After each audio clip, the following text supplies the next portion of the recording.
Everyone has a good story to tell, and you know it is a good story when the person leans in and says, "See, what had happened was," and then tells the story. This podcast provides those opportunities to tell those types of stories in education. The stories will be from the good, the bad, and everything in between. We wanted to do this podcast to showcase stories in education and to give flowers to educators who deserve recognition for their excellence. Our guests will feature parents, students, teachers, administrators, and just about anyone who is involved in education. These stories will inspire you, challenge you, and help you to reflect on your practice of education, whether it be from the inside of the classroom or outside. If you have a good story to tell, we'd love to hear it. Email us at contact@andredoughty.org. We'd love to have you or your story on a future episode. See What Had Happened starts now. Welcome to See What Had Happened, where we share educational stories from the good, the bad, and everything in between. We're your co-hosts, Andre and Danielle Daughty. Hey, sprout out to all of you who have followed us since episode 1. If you would like to listen to previous episodes, we can be found on all podcast platforms. If you are watching this on our YouTube channel, sprout out to you too. Today's guest is a high school and continuing education teacher, curriculum writer, video producer, and national PBL consultant. Sharing her story with us today is Erin Sanchez. Hey, Erin. Hey, tell us more about yourself. Oh gosh, well, I call myself an adult learning facilitator just because consultant seems a little cold to me. I definitely specialize in project-based learning. I always say I got good at something before it got popular. So I've been doing that for the last 21 years. And I live in Tacoma, Washington, a city older, grittier, and way cooler than Seattle, for the record. And Erin, to me, is an OG. When I first started the PBL consultancy or adult facilitator learning person, open arms. I mean, I remember walking in and Andrew and Erin were like, "Oh, hey." And I was like, "Hey." And within like those 5 minutes, we were already talking music and everything else. And so I really appreciate how you open your arms and you're like, "Oh, you family now," and jumped in with us here. So thanks for coming with us today. Yes. You made it easy. And having conversations about music was one of my favorites. So. And off camera, we're going to have to catch up on that part because I heard one today, this morning, and I was like, "Oh, you've got to hear this." Ooh. 90s R&B, you've got to hear this. Well, anyway, when you hear of See What Had Happened, our story, you know there's always a setup to it. So let me ask you, Erin, is this story a setup from you as parent, you as a student, or you as an educator? Me as an educator. Okay. And I've been out of a school setting for about 4 years now. And so I went way back.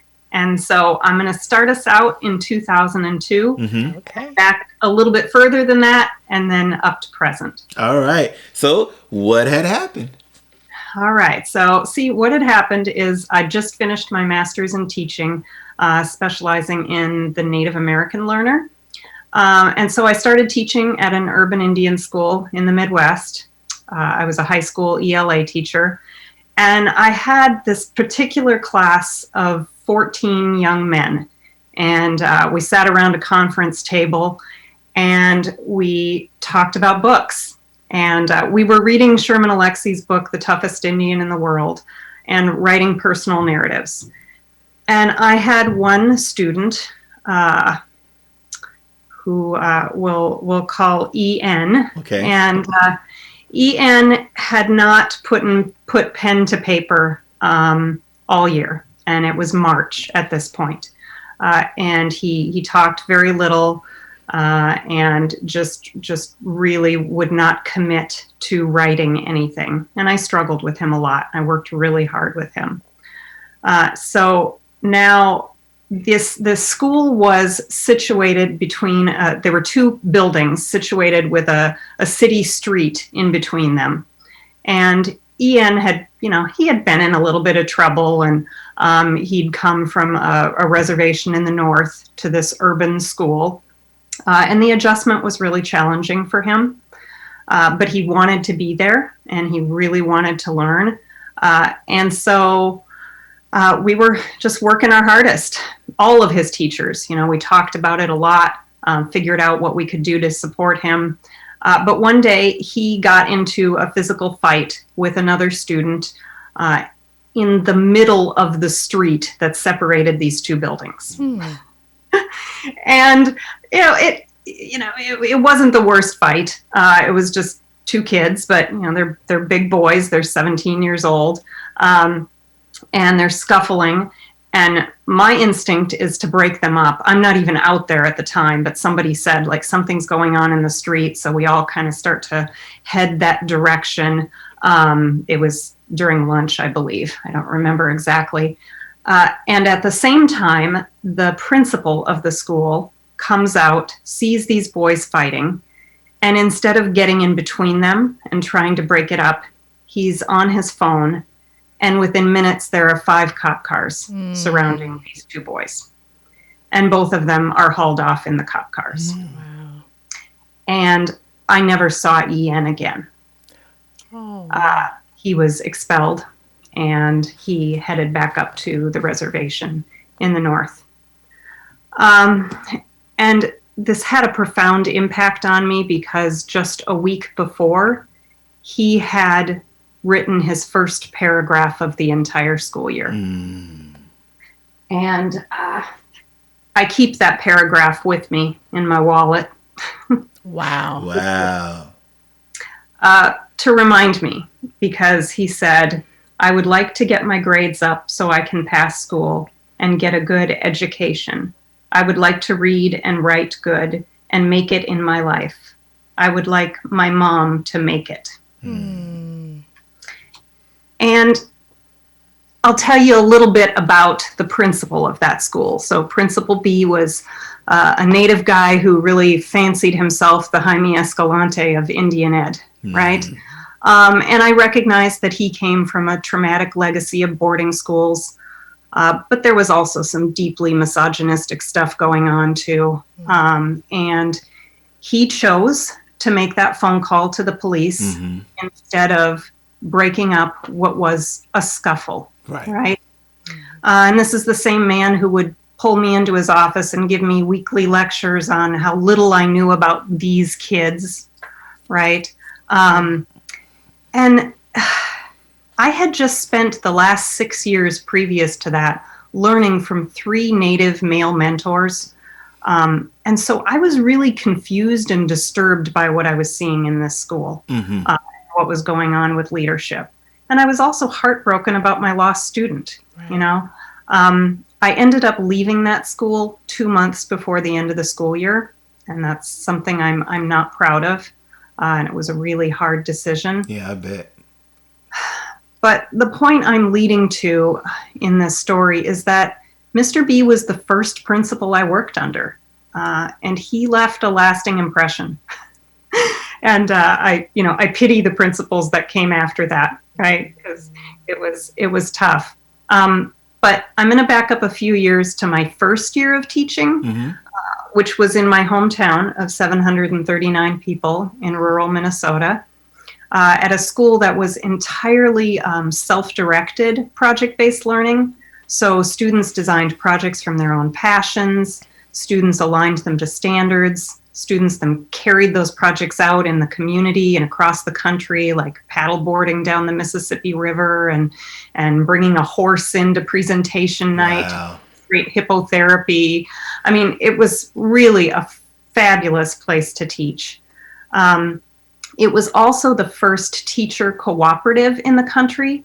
So teachers owned their practice, much like doctors or lawyers, and then they contracted with the district for those services. So, this was long before the now popular like teacher-powered schools movement. So there were no teachers in this school. They were advisors. And all of them were leaders. So there was no principal, there was no assistant principal. It's what I call a lifted leadership model. So it isn't distributive leadership because that requires a principal to grant the distributions of responsibilities, like to a small group of educators. it truly was a leaderless school, or all were leaders. So, like, for instance, Minnesota New Country has at least one advisor who's a licensed principal, right? Because they got to show up to the principal meetings. Right. But each advisor got a stipend to complete some administrative tasks for which they were like the most qualified. Okay. So one advisor might be tasked with scheduling, and another with budget, and another with communication and compliance, and maybe another with staffing, right? So no principal, no one gets paid a principal's salary. Full disclosure, it's a school of 130 students, and it's been scaled to up to 400 in a school in Las Vegas called Explore Knowledge Academy. Okay. So, it's small systems, and then say like 3 or 4 schools will come together and form this cooperative so that they can bargain with their districts. So it's a really unique model, and there are a couple books written about it too. So that's where I started, right? So that was my first experience, this idyllic environment. Then my master's thesis was on Native American charter schools. And I was trying to distill down what made them successful, right? So the ones that were really just rocking, what were they doing that might be different than some other settings? And I found that a factor that contributed to the success of these particular schools was a vision keeper, which was usually in the form of some dynamic, respected leader, right? But the problematic flip side I saw to that was that when the leader left, so did the vision. Right. Okay. Yes. You know, so following up on those schools a year, even a few years later, because there's a really high leadership turnover in Indian country, things changed dramatically, and usually not for the better. Yeah. Sometimes it's really difficult and challenging to create the vision and the culture that you want, and then surround your team where if you were to leave, that culture and that vision still stays. And especially when you bring like in a new principal, and that new principal is like, well, I want it this way. And you're like, but we already have the culture set. Like, So I could see how that would be a challenge. And how disempowering that is for teachers, too. Right. They end up feeling like they never really have any control over the broader learning environment. Yeah. And then we do get, insular. We do shut our doors and just do the best we can with our kids. And it's a lot of power for one person to wield over the lives of young people. One person being this principal, So when I met Principal B at this school, this was kind of what was occupying the recesses of my mind. But also being a second-year teacher was pretty consuming. Right. I'd also been exposed to the restorative justice model for discipline at Minnesota New Country. And so going from restorative justice to this very punitive discipline system and being told, hey, this is the way we do things in Indian country. And I was like, well, that's not really tradition, it, right? Yeah. Again, it's just leftovers from that boarding school legacy. Right. So how do we break out of that to really serve kids? Because if Principal B had just made one different decision, I could have gotten a hell of a lot more than one paragraph out of my student. Yes. And really changed the trajectory of his life. Yeah. And I know that stings because even though we know that we can't save them all, nor are we trying to be saviors to students, like when you see that one student so close to breaking through, and you're like, I can just work with that student a little bit more. If I could just protect EN just a little bit more. He's so close. He's right there. And it also shows the disconnect between not only you as the teacher and with the principal, but also the principal with that student. Because if that principal would have known, even the small gains that that student would have made, he may have made a different decision. Yeah. Calling the police or. And do we really need to call the police over a fight? Do we now? I mean, come on, man. If that's the case, Well, and that's why, like, in other schools that I taught in after that, we'd get the lecture about how you're never supposed to get in the middle of a fight. And I never listened to that. Like, my kids got in fights in the room and I was in the middle of them. And yeah, maybe I got scratched. Right. I never got punched or anything. But there was no way that I was going to involve anybody else in that situation, And most times they're kind of just doing, like you said, just some pushing and some shoving. They're not really throwing haymakers and trying to Mike Tyson somebody. Like, we've all seen how most middle school, high school fights start. And if it's really aggressive and the furniture is really moving, that's a different story. But most times you can kind of get in there and break it up before it really gets serious. That Exactly. Yeah. My ex-husband was a teacher in an EBD classroom, and he would have to do takedowns a lot. I'd only known him a couple months, and I said, please teach me how to do takedowns. Like, if I need to, I want to know how, so that no other students get harmed, but the students who are fighting also don't hurt each other. Right. And part of that was just from this situation, because when I look back on that story, I wish I would have been more brave, of course. I wish I would have thrown myself into the fray and put my job on the line to keep him in class. I wish I'd had the F this attitude I have at 45 that I couldn't have fathomed at 25. Right. Something about those 20s through the 40s, right? Oh, yeah, big time, big difference. Big difference. And I wish I could have found a way to finish out the school year there instead of being yet another white teacher who had the luxury of leaving students behind. Wow. If you don't mind me asking, what was the main decision to leave? Because I know most teachers, they want to finish out the year, and for them to fight that battle, mentally, do I leave? Do I stay? It's just 2 more months. Can I take it 2 more months?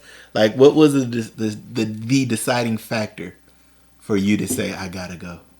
Oh boy, it was a job opportunity that was outside of the classroom. It was in ed reform. Okay. And, so it wasn't one of those things that fit neatly into the school year. And it was in the part of the country, the Pacific Northwest, Washington State, that I knew I wanted to be in. It's tricky to explain, but Washington State has 29 federally recognized tribes. The tribes are much smaller, really well organized, strong tribal council structure, whereas the Midwest, much larger tribal structures, really a lot more challenges to working in Indian country in the Midwest. Okay. And so I knew what region of the country I wanted to be in. And then this job presented itself. Yeah. And I did apply. I really didn't think I was going to get it. And I was just too young to be able to negotiate and say, hey, can you hold off just 8 more weeks for me to finish this school year? I didn't have that kind of leverage. Yeah. And when opportunity knocks, sometimes you just got to go through that door. You do. Right. And I look back, and even though I have regrets about having to leave, I don't have regrets about the job that I took. Right. Because it just, the path from there was really one that I've been very happy with. Absolutely. And look where you are now because of it, Right. Have you been in touch with any of the former students there? Well, no, not there. I did, when Facebook really hit its stride about 10 years ago, I looked up my lost student. He's alive. He's a father. If I could, I'd tell him I'm sorry. But he's also been a small part of every interaction and every relationship I built with my students since him. And now I keep track of my kids, even though they're like old. No, they're 30. But They'll I just always be your kids. They will.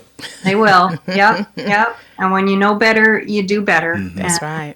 I know better now. Some of the best educators in the world are people you've never heard of.